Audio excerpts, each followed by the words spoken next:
하나님 말씀 보시겠습니다. 오늘 거룩한 주일 우리에게 주시는 말씀은 구약성경 이사야서 55장 6절 7절 2절 말씀만 보시겠습니다. 구약성경 이사야서 55장 6절과 7절입니다. 이 말씀 우리 함께 합독하시겠습니다. 합독한 이후에 호산나 찬양대에 찬양이 있겠습니다. 6절 7절 함께 합독합니다. 너희는 여호와를 만날 만한 때에 찾으라. 가까이 계실 때에 그를 부르라. 악인은 그의 길을, 불의한 자는 그의 생각을 버리고 여호와께로 돌아오라. 그리하면 그가 긍휼히 여기시리라. 우리 하나님께로 돌아오라. 그가 너그럽게 용서하시리라. 아멘. 하나님은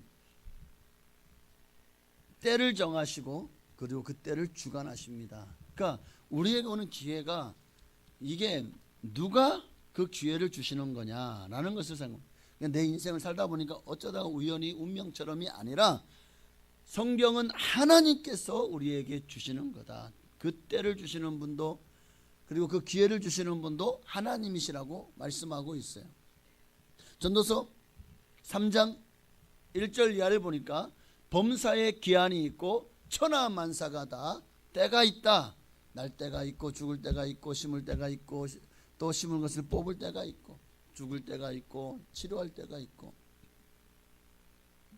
헐 때가 있고 세울 때가 있으며 울 때가 있고 웃을 때가 있고 슬퍼할 때가 있고 춤출 때, 자 모든 게 다 그 때가 있어요.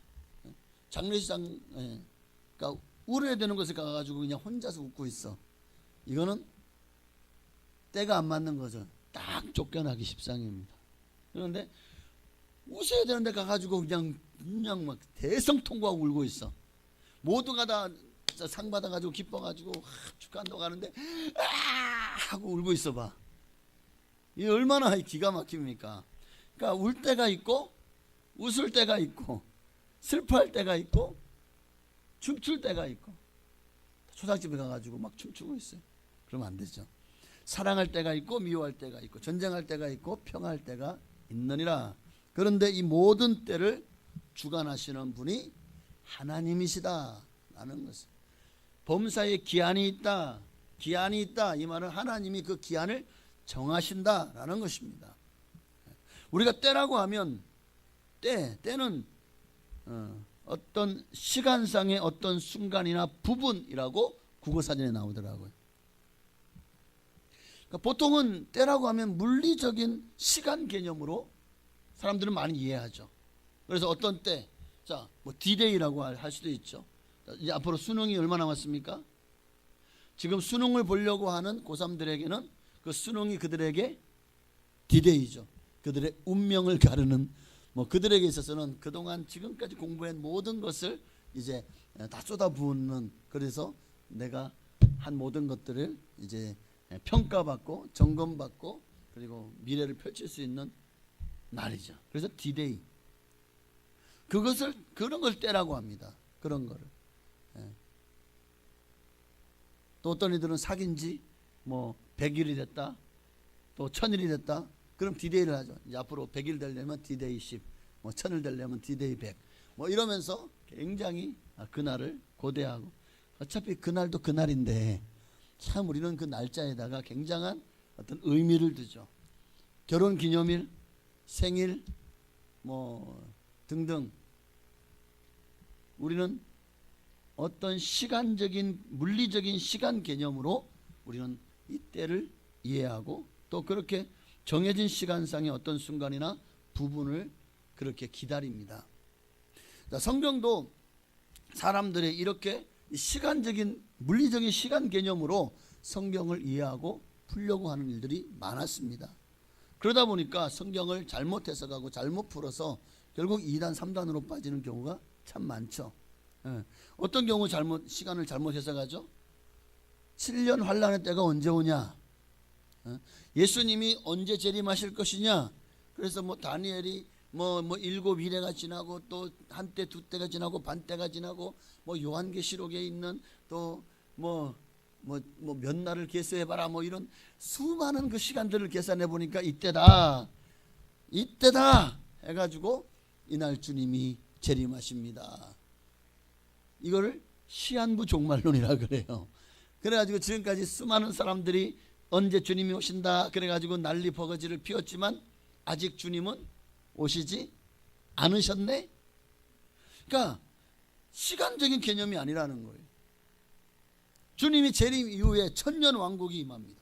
그럼 그 천년왕국도 전천년설, 중천년설, 무천년설, 후천년설 신학자들이 그렇게 많이 해석을 해요. 그래서 많은 사람들이 거기에서 하나를 따르죠. 중요한 거는 우리는 예수 믿으면 구원받는다, 그리고 구원받으면 하나님 나라 간다, 이것만 알면 돼. 뭘 그런 거 가지고 힘들게 전천년설이 맞니 후천년설이 싸우고 지지고 볶을 필요가 없는 거예요.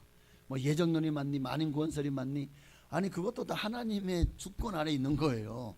하나님이 하시고자 하면 우리는 토기장이 빚어내는 질그릇일 뿐이라고요. 질그릇이 이게 맞네 저게 맞네, 주인이 뭐 어떻게 만들든지 그건 주인 마음이지 않습니까? 주인의 주권적인 의지예요. 나를 사기로 만들지 청자로 만들지 백자로 만들지 아니면은 개밥그릇으로 만들지 그거는 주인 마음이라고. 그거를 가지고 우리가 뭐 이래라 저래라 할 수 있는 거 아니지 않습니까? 그러니까 오늘 우리는 그런 억지로 풀다가 그렇게 잘못되는 경우도 허다하고 성경의 때에 대해서 너무 물리적으로 풀려고 하다 보니까 우리가 잘못된 사상에 빠질 수도 있습니다. 그러니까 모든 성경의 때는 하나님의 주권적인 의지다 라고 이해하면 거의 99% 정답입니다. 예수님이 언제 오시죠? 날짜를 정해 놓으셨나요? 성경은 뭐라고 말했죠? 예수님 뭐라고 말씀하셨죠? 그날과 그 시는 아들도 모르고 천사도 모르고 하나님만 아시느니라. 하나님의 때가 뭐 아무리 뭐 성경적으로 뭐 이것저것 계산을 해봐도, 그러나 주님께는 시간의 개념이라는 것이 시공간을 초월하신 분이라 하루가 천년 같고 천년이 하루 같으신 분이니, 그러니까 우리가 그 주님 앞에 어떻게 그 시간을 딱딱 맞춰가지고 계산할 수 있겠냐고요. 하루가 천년 같고 천년이 하루 같으신 분인데 하나님의 주권으로 우리는 주권적인 의지를 이해해야 되는 거예요. 하나님의 때를. 예를 들어서 갈라디아서 4장 4절에 보면 이런 말씀이 나오죠. 갈라디아서 4장 4절에 자, 때가 참에, 여기에 때가 나옵니다. 근데 그 때가 찼대요. 근데 이 때가 우리가 생각할 때예요, 하나님의 찼다고 생각할 때입니까? 하나님의 때죠. 하나님이 그 아들을 보내사 여자에게서 나게 하시고 율법 아래에서 나게 하신 것은 하면서 때가 참에 하나님께서 아들을 이 땅에 보내신 것. 이게 우리가 원할 때 하나님이 아들을 이 땅에 보내셨습니까? 아니죠. 하나님의 때, 즉 때가 참에 하나님이 독생자 예수님을 이 땅에 보내셔서 우리 죄를 위해 십자가에 못 박혀 죽으시고 또 3일 만에 부활하심으로 모든 사람에게 영혼과 천국과 영생이 있음을 알게 하셨습니다. 자, 이것 전부 다 여기 어디 사람의 의지가 개입됐습니까? 다 하나님의 의지의 결정이고 하나님의 나타나심이지 않습니까? 그러니까 때는, 모든 때는 하나님의 주권적인 의지가 그 안에 있다라는 것을 먼저 알고, 그 다음에 또 때는 우리에게 주어지는 기회를 의미합니다. 영어로 chance라고 하죠. chance, 기회. 오늘 6절에 보니까 너희는 여호와를 만날 만한 때에 찾아라, 가까이 계실 때에 그를 부르라. 하나님이 여러분을 만나 주실 때가 있어요. 그때 만나야 돼요. 그런데 우리는 내가 원할 때 주님 만나 주기를 원해. 그러니까 자꾸 언밸런스가 나는 거죠. 때는 하나님의 주권적인 의지다.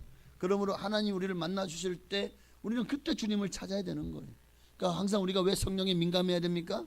그래야 주님이 세미한 음성을 들을 수 있거든요. 주님이 내게 가까이 계신다는 사실을 내가 깨닫고 그분께로 나아갈 수 있거든요. 그러니까 이게 기회예요. 너희는 여러분 만날 때에 찾아라, 가까이 계실 때에 그를 부르라.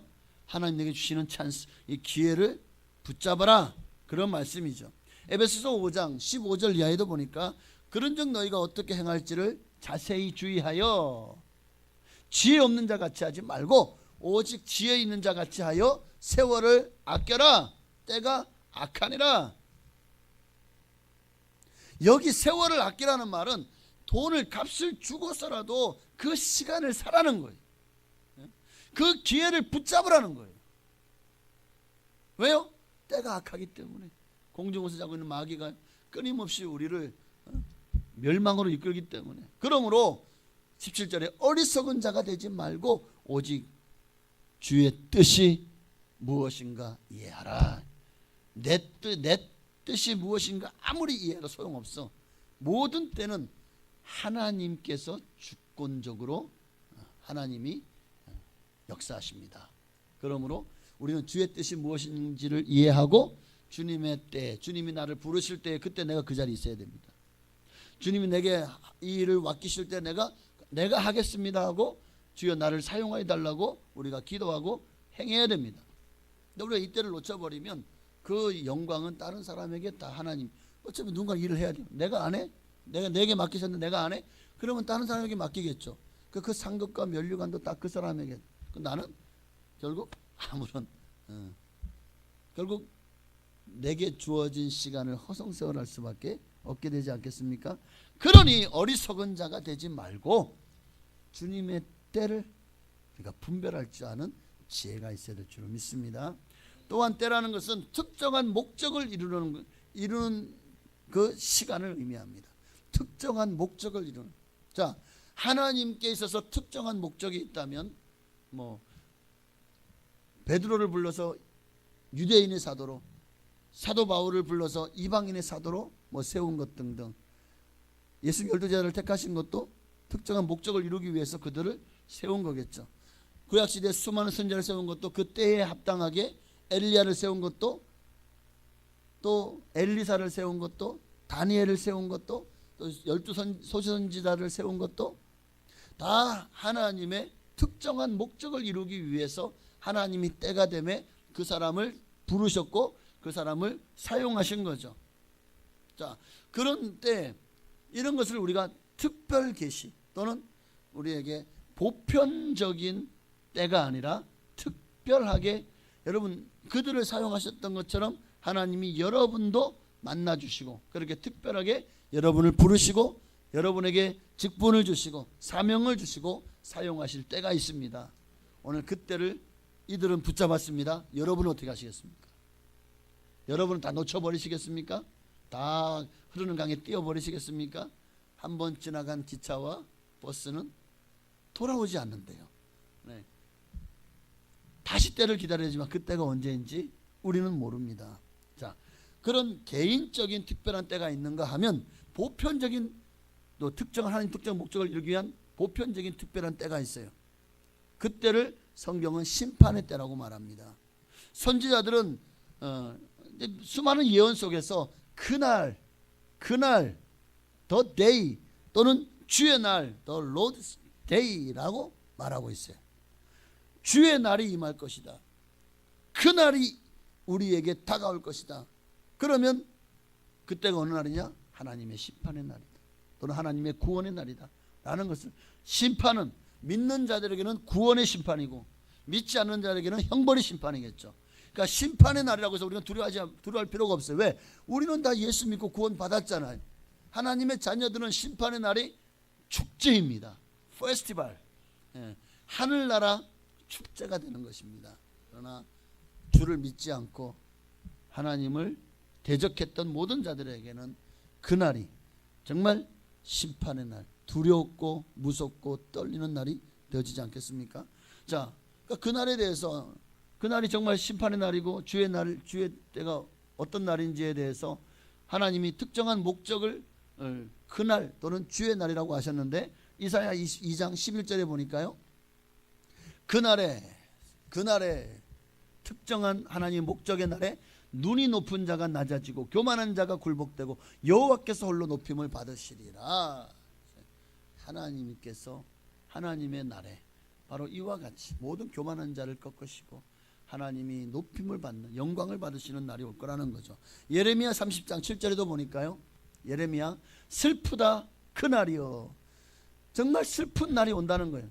그와 같이 엄청난 날이 없으리라. 그날은 야곱의 환난의 때가 되미로다. 그러나 그가 환난에서 구하여 nem을 얻으리로다. 정말 온 세상에 하나님의 심판이 임하는 날, 야곱의 환난의 때와 같은 대환란의 때가 정말 어제도 과거에도 없었고 이후에도 없을 전무후무한 환란의 때가 이제 곧 지구상에 닥쳐온다.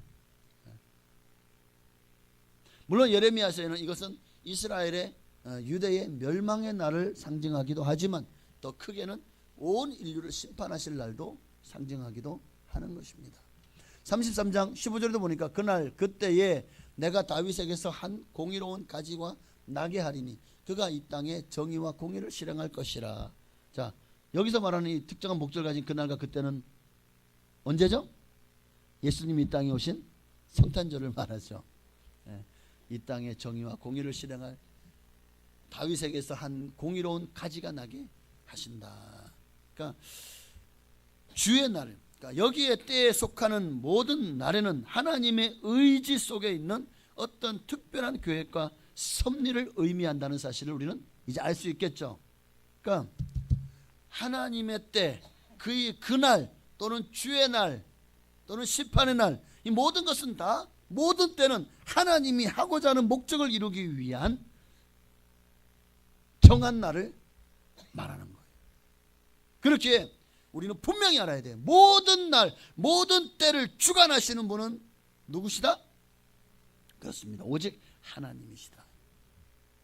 인류의 시작도 하나님께로 시작됐죠. 태초에 하나님이 천지를 창조하시면서, 그럼 인류의 마지막도 하나님의 손에서 마치게 될 겁니다. 여러분, 우리의 생명도 마찬가지예요. 아담과 하와를 흙으로 빚으시고 그 사람을 코에 생기를 불어넣으시니 사람이 생명이 되었잖아요. 우리가 아니 흙으로 빚었다는 사실에 대해서 아니 우리 무슨 이게 어디 흙이 있어. 그런데 이게 이제 과학이 발달하면서 사람의 몸의 성분을 보니까 뭐 아연이 들어가 있고 철이 들어가 있고 뭐 온갖 들어가 있잖아요. 그런데 흙과 성분이 너무나도 유사하더라는 거예요. 사람의 몸의 구성이 다 이게 흙과 너무 성분이 비슷하다는 거예요. 야, 놀랍지 않습니까? 그러니까 성경 말씀이 틀리지 않은 것이 너는 흙이니 흙으로 돌아가라. 너는 흙이니, 맞아요. 주님이 흙으로 빚었죠. 그리고 그 흙이 지금 우리의 몸을 성분을 유지하고 있고, 그래서 사람이 죽으면 흙으로 돌아가면 결국 동일한 흙과 같은 성분이 되어지지 않겠습니까? 우리의 생명도 하나님의 손에 있습니다. 하나님이 우리를 이 땅에 보내셨고, 하나님 마침내 우리의 삶이 끝나고 우리의 때가 끝나고 나면 하나님이 부르십니다. 하나님 부르시면은요, 누구도 안 갈래요. 내 인생은 내 주인은 내가 내 주인이에요. 당신 마음대로 하지 마세요. 나 10년만 더 살고 갈 거예요. 이럴 수가 없는 거예요. 하나님 부르시면 그냥 가는 거예요. 이게 우리 인생이라고. 세상의 흥망성쇠도 다 하나님 뜻대로 되어졌습니다. 여러분, 성경에 나오는 수많은 다니엘서에 이미 이 땅의 모든 제국들이 어떻게 흥망성쇠 될 걸 다 기록해 놨거든요. 그리고 정말 그대로 되었어요. 그래서 참 성경은 놀라운 책인 거예요. 그 성경의 모든 예언들이 다 이루어졌지 않습니까? 이제 남은 게 뭐죠? 지구 종말에 대한, 하나님의 심판에 대한, 그러니까 7년 대환란과 천년 왕국과 그리고 영원한 하나님의 신천신지와 또 영원한 불과 영원 타는 못, 이제 그것만이 남아 있습니다. 이거는 누구도 부정할 수 없는 진실입니다. 그러니까 이 모든 것을 볼 때 역사와 모든 시간과 또 그날 때를 주관하시는 분이 누구다? 하나님이시다라는 것을 우리는 분명히 알 수가 있죠. 자, 그러면 이제 우리는 어떻게 살아야 되죠?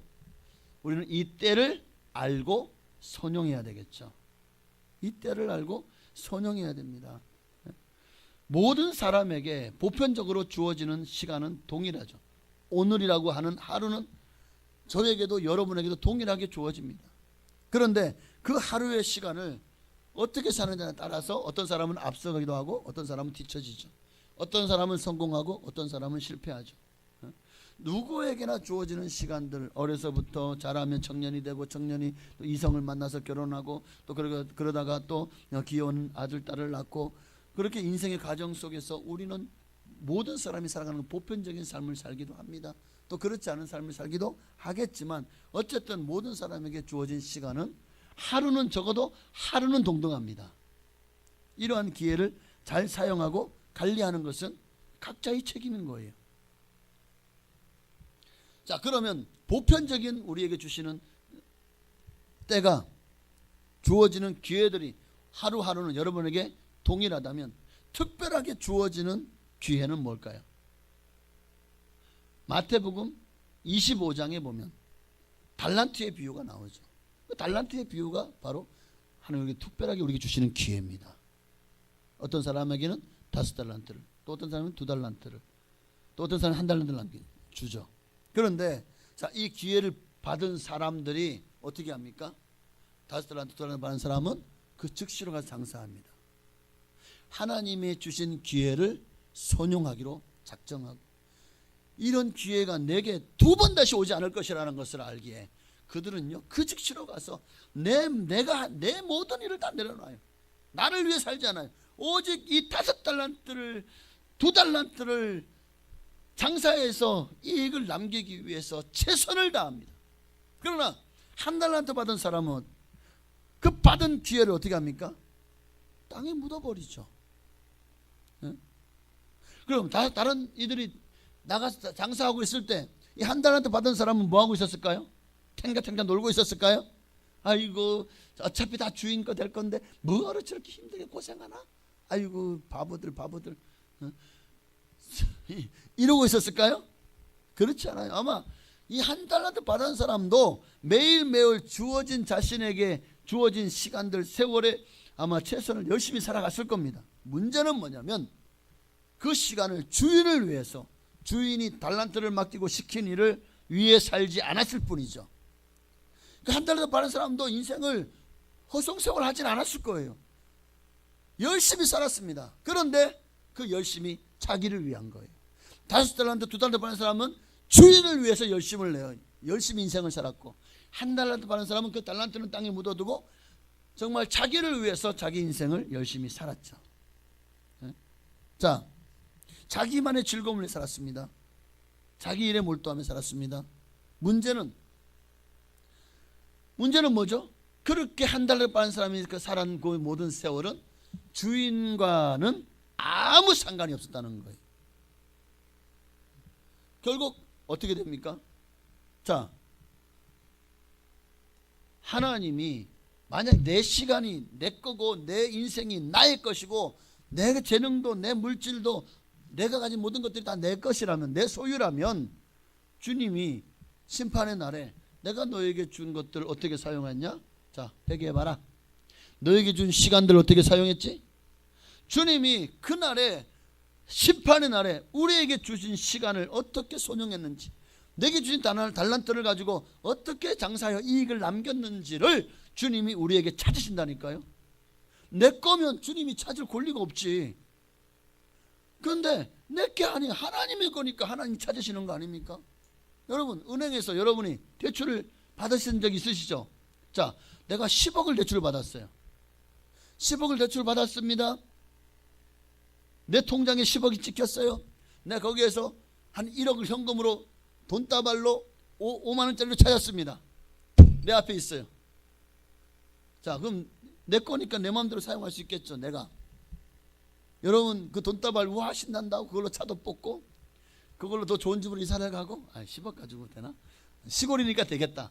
그리고 남은 돈 가지고 막 그냥 사람들 불러다가 잔치도 하고 여행도 가고 다 써버렸어. 한 달 만에 다 썼어. 10억을. 자, 그러고 나니까 이제 어떤 날이 도래합니까? 원금과 이자를 갚아야 할 날이 돌아요. 원금을 뭐 몇 년으로 나는지 모르겠지만 뭐 원금 100만 원에 이자, 자 10억이면 지금 이자가 얼마 좀 하나 할까요? 이자가 10억이면 한 500만 원, 가만히 있어봐, 한 500만 원쯤 된다고 치십시다. 지금 한 그 정도 될 거예요. 한 400에서 500 정도. 그러면 이자가 500만 원이 나가야 돼요. 원금 100만 원 갚아야 돼요. 그럼 얼마를 갚아야 돼요? 600만 원. 근데 돈이 있어 없어? 한 달 만에 다 썼어. 은행에서는 나에게 이자를 내시오. 아니, 내 손에 있었고 내 통장에 있으면 내 돈 아닙니까? 왜 나한테 갚으라 그래요? 자, 그게 말이 됩니까 안 됩니까? 자, 그때부터 은행은 독촉하기 시작하죠. 그래도 안 되면 그때부터 법적으로 이제 뭐 내 재산을 몰수하든지 아니면은 내 어떤 월급을 차압하든지 하면서 강제적인 수단을 동원해서 내게 준 돈을과 이자를 돌려받기 위해서 공권력을 행사하겠죠. 보십시오. 내 겁니까? 내가 은행에서 10억을 대출받았으면 그 돈이 내 거예요, 은행 거예요? 내가 가졌으니까 내 겁니까? 내가 가졌어도 은행 돈이죠. 왜? 내가 빌렸으니까. 빌린 게 내 돈이에요? 빌려준 사람 돈 아닙니까? 그러면 하나님이 내게 생명을 주셨고 내게 시간을 주셨고 내게 재능을 주셨습니다. 누가 주셨다고요? 내 거예요, 하나님 거예요? 하나님 거잖아요. 그러면 하나님 찾으시는 것은 당연한 거죠. 2달러, 5달러 받은 사람에게 하나님의 것을 하나님 찾으십니다. 당연한 거죠. 근데 한 달러 받은 사람 어떻게 했죠? 내 것도 아닌데 뭐하러 내가 이거. 그래 땅이 묻어붙었죠. 그 자기를 위해 살아요, 인생을. 그 나중에 계산해봐라. 그랬더니 땅에 묻어둔 걸 가져오니까 주인이 화를 내죠. 왜? 네 인생이 네 거냐? 너는 나의 종이다. 종은 주인의 뜻대로 행해야 된다. 종에게 주인이 달란트를 맡겼고 장사를 했으면 장사해야지. 왜 그것을 네 마음대로 해석하고 네 마음대로 네 인생인 것처럼 네가 결정론자이고 네가 주인인 것처럼 행세하냐 이거죠. 그래서 어떻게 합니까? 결국 이 종을 바깥 어두운 데 쫓아내버려라. 거기서 슬피 울며 이를 갈미 있으리라. 여러분, 나에게 주어진 때를 알고 우리는 선용해야 됩니다. 이 때를 놓치지 말아야 돼요. 하나님이 언제나 우리를 기다려 줄까요? 우리가 끝까지 거부하면 마침내 하나님도 성령을 거두어 가실 때가 옵니다. 지금 예수 교회 다니다가 때로는 어떤 이들은 성령을 맛보고 은사를 맛보고 또 하나님 앞에 어떤 직분도 받은 사람들 중에 그들이 지금도 다 교회 남아있나요? 아니요. 교회 밖에 집사였던 사람, 권사였던 사람, 장로였던 사람, 심지어는 목사였던 사람, 전도사였던 사람도 수두룩합니다. 예수 안 믿는 사람들이 수두룩하다고요. 그들은 왜 하나님이 살아계심을 체험했음에도 왜 지금 그들은 세상 가 있고 하나님을 믿지 않는 자, 도리어 안티가 되어 있죠? 하나님 주신 때를 놓쳐버린 거죠. 오늘 우리 6절 말씀을 기억하고 너희는 여호와를 만날 만한 때에 찾으라. 가까이 계실 때에 그를 부르라. 하나님이 주신 기회를 여러분 놓치지 말고 하나님을 위해서 다시 달란트를 남기고 2달란트를 남길 때 하나님은 그를 향해서 착하고 충성된 종아 잘하였도다 칭찬하겠죠. 그러나 내가 대출받은 거 생명도 시간도 재능도 다 주님께서 내게 빌려주신 거예요. 근데 그걸 가지고 내 것처럼 사용하면서 하나님의 영광 하나 안 나타내고 다 내가 영광을 다 잡숴버렸어. 내가 다 그 영광을 가로챘어. 그러면 결국 남는 게 뭐예요? 하나님의 여러분 같으면 여러분이 이제 그 일을 해가지고 어떤 이제 성공을 거두었어요. 그런데 자기보다 더 힘 있고 권력 있고 또 돈 있는 사람이 그것을 가지고 교모하게 뺏어가지고 자기 업적으로 바꿔버렸어. 중소기업의 특허를 대기업에서 와가지고 그것을 가져가 놓고 아니 이거 우리가 먼저 했으라는 거. 그러니까 이들이 막 로펌을 동원하고 막 해가지고 아니다 하고 눌러버려가지고 그 권리를 자기들이 가져서 자기들 것으로 사용해버렸어. 자, 기분 나쁘죠? 여러분 같으면 어떻겠습니까? 억울하죠? 네? 그러니까 이와 같은 거예요. 하나님이 내게 주셨는데 그거를 지껏지껏 좀 사용해버려요. 그럼 주신 분은 기분이 어떨까를 우리가 생각을 해봐야 됩니다. 하나님을 만날 만한 때가 있고 가까이 계실 때가 있다는 거예요. 그때 우리는 찾아야 되고 그를 불러야 됩니다. 이 때를 붙잡아야 됩니다. 이 때를 놓치지 말아야 돼요. 그러니까 오늘 유행가에 보니까 이런 가사가 있더라고요. 있을 때 잘해 후회하지 말고, 어? 있을 때 잘해. 후회하지 말고, 또 이제는 흔들리지 말고, 그러게 가까이 있을 때 붙잡지 그랬어. 그런 가사가 있더라고요. 참 세상의 사람들도 기회를 붙잡으라는 거예요. 기회가 왔을 때 왜 그거를 네 손 안에 잡아놓은 물고기인 줄 알았냐? 그러니까 떠나고 나니까 후회하지. 있을 때 잘하라는 거잖아요. 하나님이 나와 함께 하실 때 잘하십시오. 후회하지 말고 인생 다 살고 주님 이제 늙어가지고 아무 일도 할 수 없을 때 주님이 임하시는 그날에 내가 주님 앞에 섰을 때 아이고 주님 벌써 오셨네요. 아이고 진짜 주님 계셨네요. 진짜 오셨네요. 이럴 줄 알았으면 내가 5달 남겨 2달 더 장사할 걸.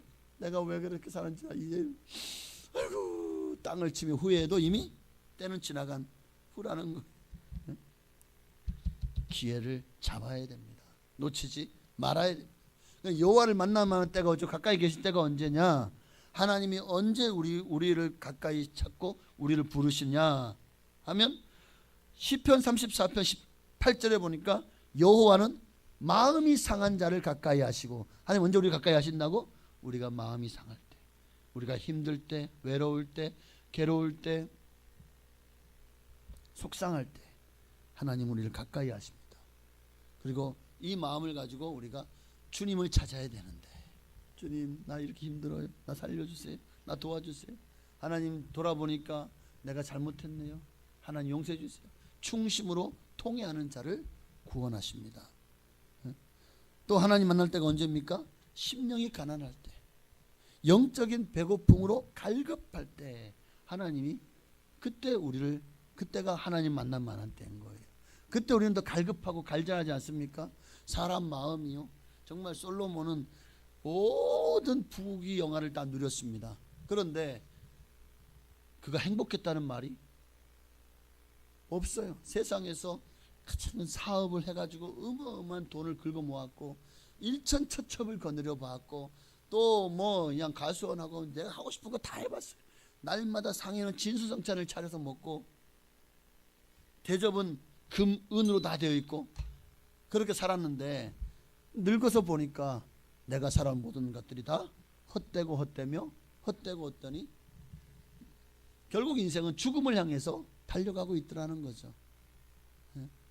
그게 우리 인생입니다. 그러니까 공황장애가 오는 거예요.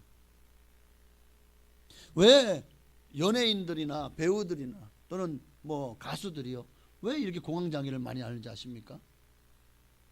그들이 정말 인기를 누릴 때는 막 세상을 다 얻은 것 같아요. 그런데 그 자리가 떠나고 나면, 그 상을 받고 나면, 집에 돌아오고 나면 너무나도 허무하다는 거예요. 여러분 이정재라고 하는 배우를 아십니까? 이정재. 예? 꽤 유명한 배우죠? 예. 누구 남편 닮았죠? 여러분 남편 닮았나요? 근데 이정재라는 배우가 정말 자기에게 뭐 CF를 찍든지 아니면 영화를 찍든지 드라마를 찍든지 할 때는요 술을 입에 대지 않는데요. 그냥 거기에 전심한대요. 그런데 마침내 영화를 다 찍고 나면, CF를 다 찍고 나고 일이 끝나고 나면은요 집에 오면 너무나도 이제 공황장애가 몰려오는 거예요. 너무나도 인생이 허무하더라. 배우는 내 인생이 아니잖아요. 그 극본되고 시나리오대로 그렇게 배우의 열연을 하죠. 그런데 사실 그게 내 인생이 아닌 거예요. 그래서 돌아와 보면 그게 너무나도 거기에서 오는 갭을 이기지 못하고 술을 어마어마하게 마신대, 퍼마신다는 거예요. 날마다. 그러니까 이 연예인들이나 보면은 일이 있을 때는 가서 열심히 일하지만 나머지 시간들은 뭡니까? 다시 또 내게 어떤 콜이 오기 전까지는 백수잖아요. 백수잖아요. 그러니까 어떤 뭐 어떤 기획사의 대부분 뭐 이렇게 되어 있겠죠. 어떤 매니저를 두기도 하고. 그런데 일이 없을 때는 그들도 백수 일을 하는 거예요. 뭐 글쎄 뭐 정산 받는 게 일을 안 해도 정산을 받나? 월급이라도 주나? 제가 그 세계 잘 모르기 때문에. 그러니까 그렇게 술을 마신대요. 저는 이게 지금 우리가 뭔가 이 땅에서 열심히 일할 때는 몰라요. 그런데 나 혼자 있을 때, 나 혼자 외로워 있을 때, 가장 세상 사람들 군중 속에 고독한 나 홀로 있을 때, 그때 우리는 영적인 배고픔으로 갈급해 합니다. 그때가 성경은 오늘 본문 뭐라고 말하죠? 하나님을 만날 때이고 하나님께로 돌아올 때라고 말씀하고 있습니다. 오늘 말씀을 기억하시고 정말 우리가 하나님의 은혜가 내게 부어질 때, 내게 건강이 있을 때, 능력이 있을 때, 젊음이 있을 때, 살아있을 때 우리가 기회를 놓치고 나면 후회할 일밖에 없잖아요. 이때 우리가 하나님 앞에 잘하십시다. 세월을 아껴라. 때가 악하니라. 이게 1부에서는 좀 더 시간이 여유가 있었는데 2부에서는 항상 딱 2분만 더. 그러니까 현대적인 항구가 지금 이렇게 항만이 만들어지기 전에는 항구가 옛날에는 굉장히 이 밀물이나 썰물에 굉장히 민감했죠. 그래서 밀물의 때를 기다려서 큰 배들이 항구에 들어오는 거예요. 이러한 상황에 해당하는 라틴어 낱말이 오포르투라는 단어입니다. 오포르투. 밀물 때에 그 기회를 잡아서 부두 쪽으로 배가 들어와서 정박하는 거죠. 그러니까 부두 쪽으로 조류가 받기를 기다리며 항구 밖에서 대기하고 있는 선박이라는 뜻이 바로 오포르투라는 단어예요. 그러니까 선장과 선원들은요, 그냥 잠자고 그냥 아무것도 안 하고 그냥 놀고 먹고 그냥 술 마시고 있지 않아요. 밀물의 때에 항구에 들어오기 위해서 그 때를 기다리는 거잖아요. 그 순간을 놓치면 다시 조수가 바뀔 때까지 또 기다려야 되는 거잖아요. 이것을 오포르투라고 하는데, 여기에서 영어가, 이 라틴어에서 파생된 영어 단어가 opportunity라는 단어예요. 이걸 기회라고 합니다. 기회, opportunity. 기회라는 단어. 그러니까 유래가 바로 포르투라는 라틴어에서 유래했다는 거죠. 이 기회, 우리에게 아무 때나 썰물 때에 들어오면 배가 망가집니다. 자초합니다. 밀물 때에 들어와서 정박을 해야 되는 것처럼 우리에게 하나님이 주시는 기회에 때가 있습니다. 그 때를 붙잡으시면 됩니다. 셰익스피어가 이런 배경을 바탕으로 이 기회를 이렇게 설명을 했어요. 근데 한번 읽어볼까요? 인간사에는 간만이 있나니 만조를 타면 행운에 이르거니와 놓치면 삶의 그 모든 항해가 얕은 곳에 불행에 매이게 된다. 그러한 만조 위에 우리는 지금 떠 있나니 물때가 맞을 때에 흐름을 타야 하거니와 그렇지 못하면 우리네 모험은 실패한다. 자, 아까 말하는 밀물과 썰물의 때를 지금 잘 타느냐 못 타느냐에 대해서 이것이 우리 인생으로 지금 비유하고 있는 거죠. 좀 어렵나요? 그럼 이것을 성경적으로 한마디로 말하면 다시 에베소서 5장의 말씀. 에베소서 5장 16절에 세월을 아끼라 때가 악하니라. 오늘 이제 말씀 마쳤습니다.